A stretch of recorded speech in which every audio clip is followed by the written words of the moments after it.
할렐루야.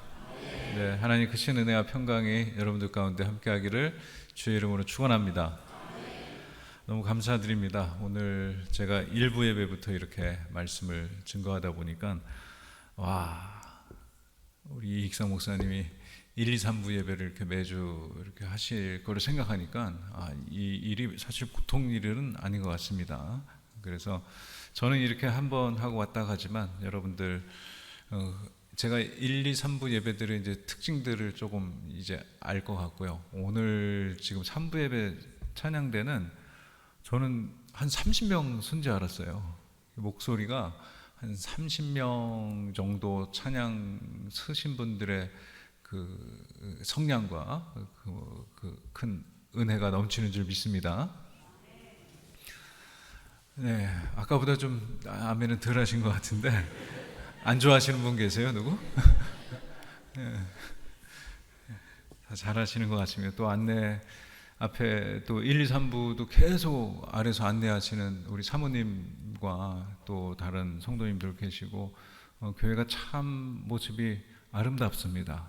네, 이 아름다운 교회에 우리 존경하는 후배 목사님, 이익상 목사님, 감리교회에서 크게 쓰임받는 우리 목사님과 함께 여러분들 목회를 도우시고 함께 사역하실 때에 하나님께서 크게 역사하여 주실 줄로 믿습니다.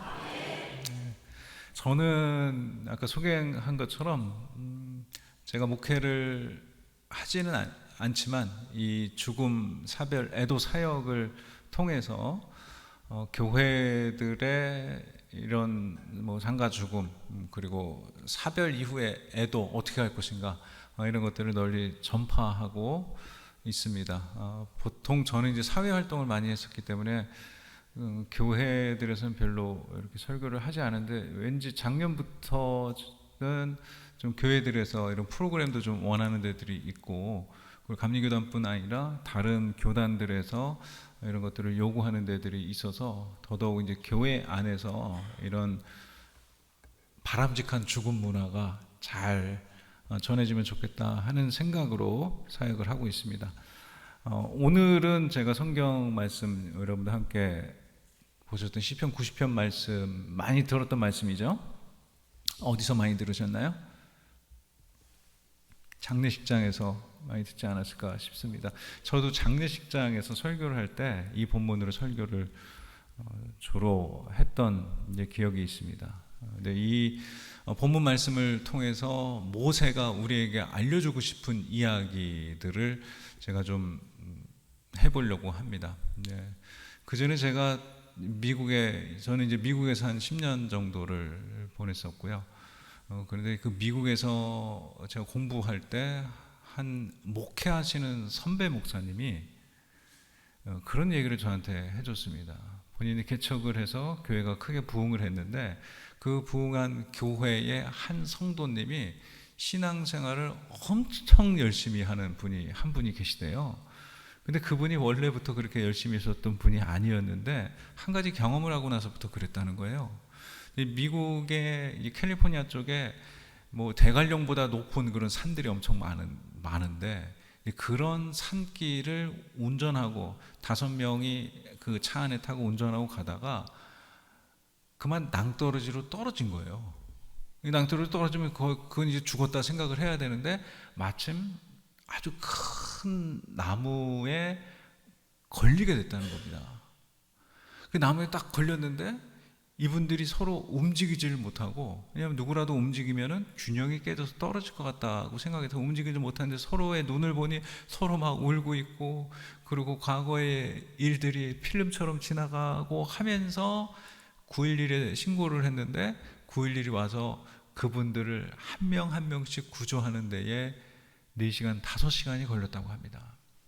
그 경험을 하고 났던 그 성도님이 삶이 달라지고 신앙이 달라졌다는 거예요. 왜냐하면 그분은 자기가 사는 이 삶은 이제 덤으로 사는 삶이라고 생각하기 때문에 그런 것입니다. 이제는 기존에 살던 나는 죽었고 이제 새롭게 사는 나의 모습으로 신앙생활하고 또 하나님 앞에 얼마나 감사하겠습니까? 예전에 제가 쓴 책 중에 슬픔학개론이라는 책이 있는데 그 책을 썼을 때, 제가 이제 미국에 있을 때 책을 썼는데, 그때 2014년, 15년도에 한국에다가 제가 매달 글을 보낸 적이 있습니다. 근데 제가 그 글을 쓰기 위해서 이런 신문을 찾아보는데, 여러분들 아시는 카톨릭의 이혜인 수녀라는 분이 있습니다. 이 이혜인 수녀 시인이시죠? 이제 이혜인 수녀가 그때 암투병을 하고서 거의 죽는 줄 알았어요. 죽는다 했는데 살았습니다. 암투병을 통해서 살아났더니 동아일보 기자가 와서 질문하는 거예요. 수녀님, 그렇게 거의 죽다 살아나셨는데 암투병 하고 나서 살아나시고 나니까 세상을 바라보는 시각이 어떻게 달라지셨어요? 라고 물으니까 이혜인 수녀가 이런 대답을 합니다. 삶에 대한 감사가 더 깊어진 것, 주변 사람들에 대한 사랑이 더 애틋해진 것, 사물에 대한 시선이 더 예민해진 것, 습관적으로 해오던 기도가 좀 더 새롭고 간절해진 것이라 말하고 싶네요. 딱 그렇게 얘기를 한 거예요. 그러니까 거의 죽음을 경험했던 이 이혜인 수녀도 살아나고 나니까 감사, 삶에 대한 감사, 하나님이 주신 우리 생명에 대한 감사, 주변 사람들을 바라보니까 더 사랑스러운 거예요. 그러죠? 지나가는 모든 사물들, 들풀들 보더라도 생명에 대한 소중함, 경이로움을 느끼게 되는 거죠. 습관적으로 기도했다면은 그게 아니에요. 내가 오늘 드리는 이 기도가 너무나도 간절한 거예요. 하나님께서 나에게 새롭게 주신 이 생명을 가지고 내가 식사를 하고, 그리고 내가 살아서 뭔가 움직인다는 것 자체가 감사하며 경이로움이라는 것을 깨닫게 됐다는 겁니다. 이렇게 우리가 죽음을 경험하거나 간접적으로 경험을 하고 나면은 삶이 달라지고 신앙이 달라지는 거예요. 오늘 모세가 우리에게 해주는 말도 그렇습니다. 모세가 120세까지 살면서 이 시를 썼을 때가 아마 그 말년이었을 거라고 생각이 되는데, 이 시를 쓰면서 모세가 깨달은 점이 있다는 거예요. 최후에는 심판이 있고, 그리고 우리는 우리 나를 계수할 수 있는 지혜를 얻어야 된다는 겁니다. 우리 나를 계수할 지혜, 그게 뭘까요? 우리 나를 계수할 수 있는 지혜. 거기에 대해서 좀 생각해 보도록 하겠습니다. 그래서 저는 오늘 여러분들에게 두 가지 모세가 깨달은 얘기를 전해드리려고 합니다. 첫 번째로, 우리는 때가 되면 돌아가야 된다는 겁니다. 때가 되면 돌아간다. 돌아가면, 우리가 돌아간다라고 하는 사실은 우리가 원래 왔던 곳이 있다는 거잖아요. 돌아간다. 우리가 원래 왔던 본향으로 돌아간다라고 하는 것입니다. 1절부터 3절까지 보면 주는 대대에 우리의 거처가 됐어요. 주님은 대대의 거처가 됐어요. 땅이 생기기 전, 세계가 생기기 전, 산이 생기기 전 이미 영원부터 영원까지 주는 하나님이세요. 그 얘기는 뭐냐면은 하나님은 영원하신 하나님이시라는 거예요. 반면에 인간은 뭐 어떻습니까? 인간은 유한한 존재라는 겁니다. 유한한 존재는 티끌로 돌아가라고 얘기를 합니다. 티끌로 돌아가는데 우리의 육체는 어떻게 돼요? 우리는 육체는 흙으로 돌아가죠. 우리의 영은 어디로 갑니까? 영혼은 하나님 나라에 거하는 줄로 믿습니다. 그래서 우리는 이 한 번밖에 살지 않고 그냥 돌아가는 거예요. 그러면은 이 돌아갈 인생이 오늘 이 땅에서 해야 할 일은 뭐겠습니까? 우리가 신앙인으로서 오늘 하루를 어떻게 살아내야 하느냐라고 하는 것이 우리에게 주어진 과제라고 하는 것입니다. 그래서 저는 우리가 자꾸 어제를 산다라고 얘기를 하는 게 뭐냐면 자꾸 후회하는 거예요. 자꾸 후회하고 뒤를 돌아보고, 그리고 자꾸 비난하고 불평하고 불만하고 하는 거는, 그건 어제를 사는 거예요. 여러분들 부부싸움 할 때도 여성분들 많이 그러시죠. 옛날 거 갖고 저쪽 거 갖고 끌어와가지고 그 얘기를 지금 왜 꺼내냐고 남편들이 그런 얘기 하잖아요. 자꾸 어제 거 그전 거 끌어다가 할 것이 아니고 오늘 지금 어떻게 살아갈 것인가 생각하고, 미래에 무슨 걱정, 뭐 이건 어떻게 할까 저건 어떻게 할까 하는 미래에 대한 걱정으로 사는 것이 아니고 오늘을 충실하게 살아가라는 겁니다. 그래서 저는 가끔 생각을 해봅니다. 우리가 인생을 지금 한 번밖에 안 사는데 한 번 살고 돌아가야 돼요. 근데 여러분들, 하나님이 여러분들에게 2번 살아라 그러면 어떻게 할 것 같아요? 2번 살아라. 그러면 지금 어떨 것 같아요? 한 100세까지 살고 내가 한 생을 하나 더 줄 테니까 너는 그렇게 살아라 한다면은 오늘을 어떻게 살까요? 오늘을 그냥 의미 있게 보낼 것 같지가 않아요. 3번을 살고 4번을 살고 영원히 죽지 않는다고 생각하면은 우리의 삶에는 삶의 의미의 가치가 없는 거예요. 우리가 단 한 번을 산다라고 하는 것은 하나님께서 우리에게 주신 선물입니다. 한 번을 살기 때문에 우리에게 주어진 삶이 소중한 거고, 우리에게 주어진 가족들이, 자녀들이 소중한 거고, 모든 것이 다 소중한 거고, 우리에게 주신 사명이 소중한 거예요. 그거 하나 주신 거 가지고 우리가 그거 붙잡고 하나님 신앙 붙잡고 나아가는 거예요. 그게 우리 신앙인들의 삶인 줄로 믿습니다. 그렇게 사는 것이 우리가 오늘을 영생으로 사는 삶인 줄로 믿습니다. 우리는 조금 빠를 수도 있고요, 조금 늦을 수도 있고, 모든 사람이 다 죽습니다. 죽는 데는 순서가 없죠. 순서가 없습니다. 주로 제가 상담하는 분들이 자녀 사별한 분들이 많습니다.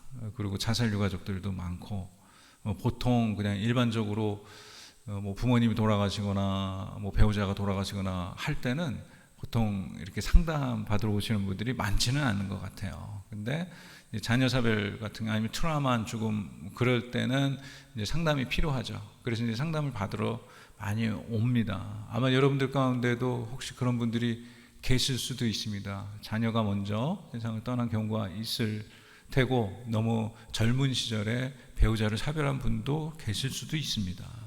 근데 제가 이제 상담하면서 중요한 거는 여러분들이 마음에 갖고 있는 그런 감정들을 누군가에게 잘 표현해낼 수 있어야 되고, 그리고 여러분들, 우리 신앙 공동체는 어떤 공동체예요? 우는 자들과 함께 우는 공동체입니다. 우는 자들과 함께 울라 그랬잖아요. Mourn with those who mourn 이랬습니다. mourn 한다라고 하는 게 애도한다라는 거거든요. 근데 애도하는 사람과 같이 옆에서 같이 애도해 줄 수 있는 공동체가 돼야 돼요. 누군가 얘기를 들어줄 사람이 있어야지, 그래야지 얘기를 할 거 아니에요. 얘기를 들어주지 않고 그냥 서로 자기 얘기만 하고 있으면 누가 얘기를 할 수가 없습니다. 그럼 우리는, 신앙 공동체는 애도의 좋은 동반자가 되어야 된다 하는 것입니다. 그래서 우리 죽음의 순서가 없다라고 말씀을 드렸었는데, 여러분 예전에 혹시 그런 얘기 들어보셨나요? 제가 읽은 책 중에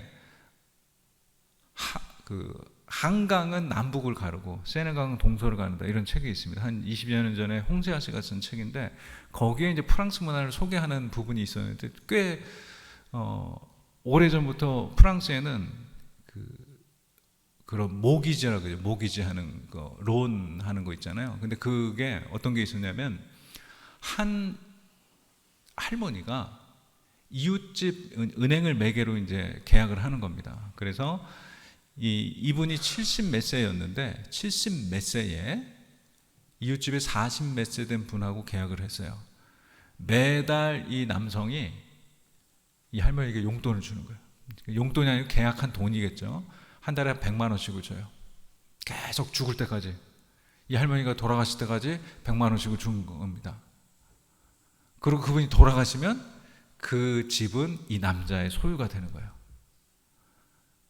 근데 이 할머니가 70세인데 85세가 돼도 안 돌아가시고, 95세가 돼도 안 돌아가시고, 100세가 돼도 안 돌아가시는 거예요. 그 사이에 남자는 70 몇 세에 죽었어요. 근데 공교롭게도 그 할머니가 기네스북에 오른 123세 존 칼망 할머니라고 합니다. 인간이 얼마나 지혜롭다고 생각을 하면, 내가 그렇게 해서 이렇게 하면 내 집도 생기고 뭐도 생기고 재산도 늘어나고 그렇게 생각하잖아요. 근데 아니에요. 인간은 우리가 언제 죽을지 모른다라고 하는 거, 인간은 누구나 다 죽죠. 그렇지만 우리는 또 언제 죽을지 모르는 거예요. 그 지혜롭다 하는 인간의 오히려 더 우매하다라고 하는 것을 보는 장면이 아닌가 싶습니다. 근데 인간은 죽지만, 그래도 우리 그리스도인들에게 희망이 되는 것은 죽음 이후에는 천국이 있다는 사실입니다. 아멘. 이 사실 믿으십니까? 우리는 천국 신앙을 바라보는 하늘 소망을 가진 백성인 줄로 믿습니다. 제가 예전에 미국에 있을 때 저희 아이가 그런 경험이 있어요. 초등학교 때였는데 두 딸이 3살 차이인데 그 기숙사에 인도 아이들이 있었는데 저희 딸하고 나이가 똑같아요. 그 집 딸들도 3살 차이로 저희 딸들하고 나이가 다 똑같습니다. 그러니까 그 넷이서 얼마나 친하게 지냈는지 정말 거의 매일 만나서 놀이터에서 놀고 이 집 갔다가 우리 집 왔다가 막 왔다 갔다 하면서 지내다가 그렇게 2-3년을 보냈어요. 그러니까 애들이 얼마나 친해졌는데, 근데 그 아빠가 공부를 마치고 이제 저희는 캘리포니아인데 뉴저지로 이사 간다는 거예요. 서부 동부 끝입니다. 근데 막 저희 아이가 너무 슬퍼하고 그 전날 뭐 저한테 돈을 뭘 사야 된다고 뭘 했는데 이 목걸이, 그 하트로 된 목걸이 반 쪼개면은 뭐 그런 거 있잖아요. 막 그런 것도 사가지고 선물로 주고, 그러고서 그렇게 전날 밤 우리 집에 와서 자고 이제 아침이 됐어요. 그러니까 아이들이 또 놀이터에서 계속 놀고 오후에 떠나게 되는데 제가 공항까지 라이드를 해줬습니다. 공항까지 제가 다 그 집 가족들을 다 데려다 줬어요. 저희 딸들도 같이 타고 가고 했는데 저희 딸은 너무너무 울고 있고 리사 니아는 울지도 않고 방긋방긋하고 있는 거예요. 저는 솔직히 좀 억울했어요. 야, 왜 너 혼자 울고 있어? 승희야, 왜 너 혼자 울고 있어? 리사는 울지도 않고 있는데 왜 너 혼자 우니? 그 아이들이 이제 한국말을 모르니까 제가 막 타고서 물어본 거예요. 왜 그러니? 그랬더니 아빠, 리사는 하우스로 이사 간대. 하우스. 미국에 하우스 있잖아요. 2층 집에 방이 3개고 화장실도 3개고 마당도 있고 막 이렇게 설명을 하는 거예요. 근데 저희는 이제 학교 기숙사에 살았잖아요. 근데 기숙사에 이제 애들 어릴 때 기숙사에 살았는데 진짜 뭐 조그만 방에 뭐 방 2개 화장실 하나 있는데 저는 살았고 그나마 거기는 괜찮은데요. 리아는 조금 그 인도에서 온 가정이 조금 가난해서 방 하나에 화장실 하나 조그만 기숙사에 살았어요. 근데 그 리아가 방 하나 있는 집에 있다가 뉴저지에 있는 방 3개 화장실 3개 2층 집으로 이사 간다니까 얼마나 신이 났는지 그것 때문에 너무 기뻐서 쟤는 안 우는 거래요. 저는 그 순간 진짜 제 머리를 스치고 확 지나가는 생각이 그거였습니다. 예수님께서 우리에게 말씀하시기를, 그렇죠? 예수님이 내가 너희를 위하여서 처소를 예비하러 가노니 내가 가서 너희를 위하여 집을 예비하면 내가 다시 와서 너희를 내가 있는 곳에 너희도 있게 하리라. 바로 그게 예수님이 하신 말씀이고 하나님께서 우리에게 천국의 소망을 주신 것이 바로 그거구나. 우리가 헤어질 때 우리가 가족들과 헤어지잖아요. 죽어요. 다 죽어요. 헤어질 때 헤어지는 그 슬픔이 얼마나 크겠어요. 그런데 막상 떠나는 분은 하나님 나라에 대한 소망 때문에 기쁨으로 천국에 갈 수 있다라는 사실인 것입니다. 그래서 우리의 인간의 유한성을 넘어서 우리를 영생으로 초대하시는 하나님 앞에 감사하는 저와 여러분 되시기 바랍니다. 두 번째로는 세월이 빠르다는 겁니다. 세월이 빠르다. 정말 빠르죠. 정말 빠릅니다. 어느덧 아까 저는 생각도 못했는데 2부 예배 때 기도하시는 우리 권사님이 그 기도에 그러더라고요. 벌써 올해도 3달밖에 남지 않았습니다. 그러네. 그러네. 3달밖에 안 남았네. 와, 벌써 이제 빠르네. 이제 금방 이제 추수감사절은 뭐 곧 올 테고 성탄절 지나고 뭐 송구영신 뭐 금방 일 겁니다. 얼마나 빨라요. 이제 시작한 지 뭐 얼마 되지도 않은 것 같은데 우리는 인생이 그렇게 빠릅니다. 이제 여러분들 나이도 그냥 이제 나이 드는 것도 무감각하신가요? 아니면은 그냥 뭐 계속 계산하고 계신가요? 저는 이제 50 초반인데 아직도 계산하고 있더라고요. 내가 이제 이렇게 되는구나. 이제 중반이 되는구나. 와, 곧 60이 되겠네. 막 이런 생각을 하면서 인생이 정말 빠르구나 하는 생각을 해봅니다. 그래도 우리는 어때요? 마음만은 청춘이잖아요. 마음은 청춘이. 아직도 애 같아요. 애들하고 놀려면은 열심히 더 잘 놀 것 같아요. 그래서 그런지 제가 온라인에서 어떤 분이 이런 글을 쓴 거를 제가 너무 공감해가지고 여러분들에게도 말씀드려봅니다. 내 나이 50이 되고 보니 라는 제목이었어요. 내 나이 50이 되고 보니, 내가 10대였을 때 50대는 할아버지인 줄 알았다. 내가 20대였을 때 50대는 아저씨인 줄 알았다. 내가 30대였을 때 50대는 어른인 줄 알았다. 내가 40대였을 때 50대는 형님인 줄 알았다. 내가 나이 50이 되고 보니 나는 아직 젊다. 어떠세요? 좀 공감이 되십니까? 50이 되고 나니까 무슨 어른인 줄 알아요. 저는 제가 이런 사역들을 시작하게 된 게, 제가 고등학교 때 저희 아버지가 루게릭이었어요. 루게릭 아시나요? 루게릭, 근위축성 측삭 경화증이라고 근육이 말라가서 결국에는 숨을 쉬는 목까지 숨을 못 쉬고 목에 이렇게 뭐 차오르고 그래가지고, 그래서 죽는 게 루게릭입니다. 자기 손으로 할 수 있는 게 아무것도 없어요. 저는 이제 그때에 그 기도하는 분들이 저를 신학대학 보내서 목사를 만드는 게 하나님의 뜻이다 그래가지고 저는 신학대학에 들어갔었던 거고, 그러고 나서 목회를 하다가 이 죽음과 이 사별 애도 문제를 가지고 이 사역에 이제 뛰어들게 된 것입니다.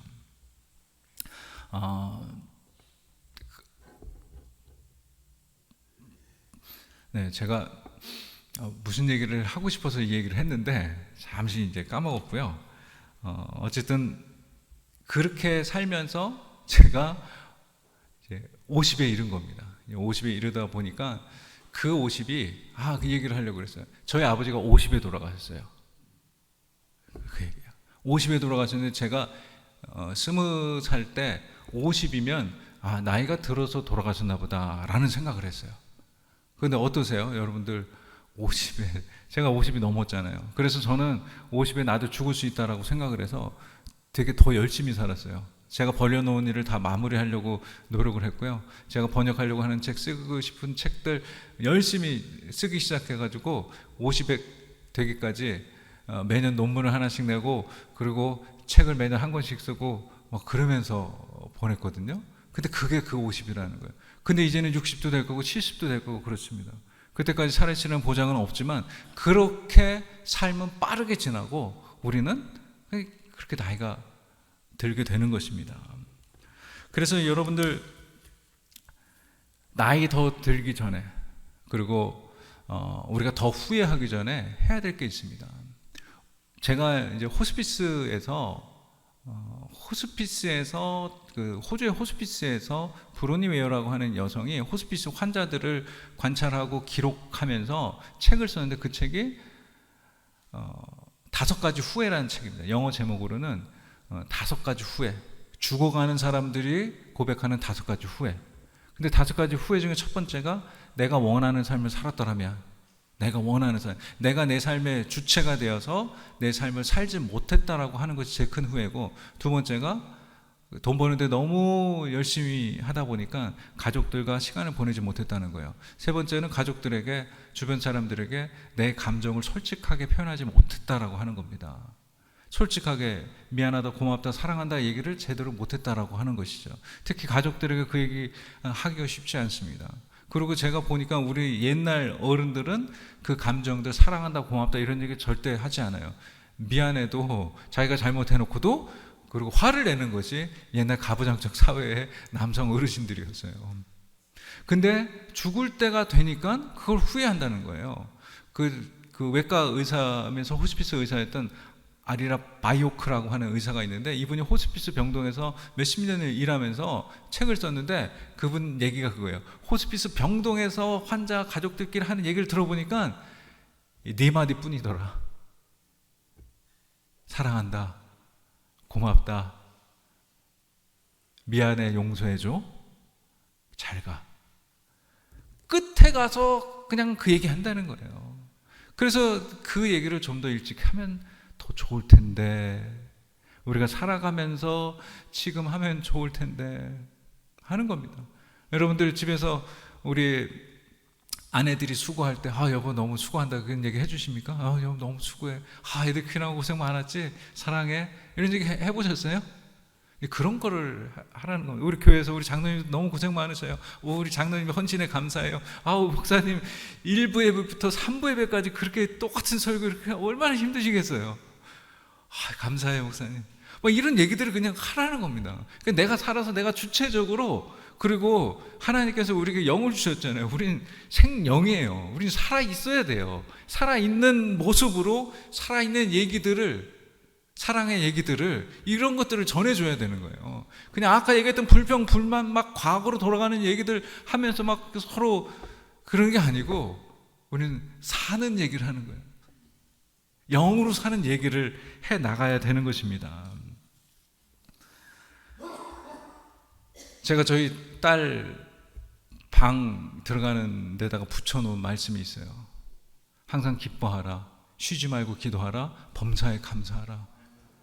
이것이 그리스도 예수 안에서 너희를 향하신 하나님의 뜻이니라. 저는 그렇게 살고 싶어요. 항상 기뻐하며 살고 싶어요. 항상 웃으며 살고 싶어요. 다른 사람들 앞에서 웃는 모습으로, 하나님 앞에 기뻐하는 모습으로,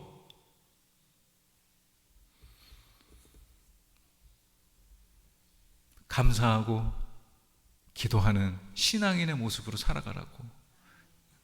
여러분들도 그렇고 저도 그렇고 저희 딸도 좀 그러라고 그렇게 강조하면서 보냅니다.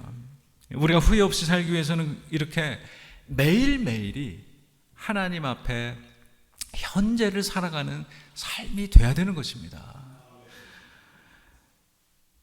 믿음의 유산을 남기고 우리에게 주어진 직분을 충실하게 기쁨으로 감당하고, 세상에 죽어가는 영혼들을 구원하기 위해서 전도하고, 세계를 나가서 선교하는 일들을 하고, 사랑을 나누고 섬기는 일들, 그것이 우리가 매일매일 해야 될 매일의 사명인 것입니다. 그래서 그것을 통해서 우리가 하나님 앞에 서게 된다면은 우리는 부끄러움 없는 삶이 될 줄로 믿습니다. 우리의 인생은 하나님께로 돌아가는 인생입니다. 정해진 시간만 살아가게 됩니다. 정해진 시간, 100살까지 산다면 36,500일을 살아가는 인생입니다. 우리가 현재 해야 할 일은 하나님이 기뻐하실 매일매일의 현재적인 삶을 살아내는 것입니다. 하나님을 향한 사랑과 감사의 고백을 오늘 매 순간 드려야 되고, 가족들에게 해야 할 사랑과 고마움, 미안함의 표현을 그때그때 해야 하는 것입니다. 그렇게 오늘 매 순간을 살아갈 수 있는 여러분 되시기를 바랍니다. 우리는 그렇게 매일매일 살잖아요. 그러면 우리는 한 번밖에 사는 인생이지만, 우리는 매일 한 번 살고, 매일 두 번 살고, 매일 세 번 살고, 매일매일을 그렇게 살아가는 인생이 되는 것입니다. 오늘을 영원으로 그렇게 살아가는 삶을 통해서 다가오는 하루하루를 하나님 나라의 영원한 영광과 기쁨을 누릴 수 있는 성원교회 성도들 되시기를 주의 이름으로 축원합니다.